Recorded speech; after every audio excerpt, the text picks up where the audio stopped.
వదిలిపెట్టేయి. దక్షిణామూర్తి యొక్క మూర్తిని చూస్తూ కూర్చోవడం నేర్చుకో. అదొక్కటి నేర్చుకో చాలు.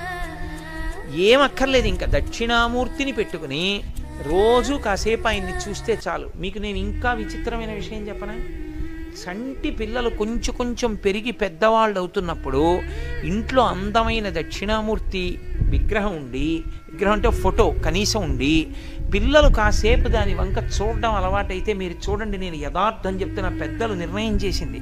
వాళ్ళు కళ్ళు తిప్పి ఆడుకుంటూ ఆడుకుంటూ పాకడం కూర్చోవడం వచ్చినప్పుడు చూసినప్పుడు వాళ్ళు నిశ్చలంగా కాసేపు ఇలా దక్షిణామూర్తి వంకే చూస్తారు.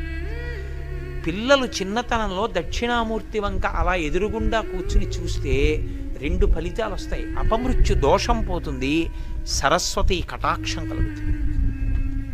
అందుకే అసలు ఇంట దక్షిణామూర్తి ఫోటో లేని ఇల్లు ఉండరాదు.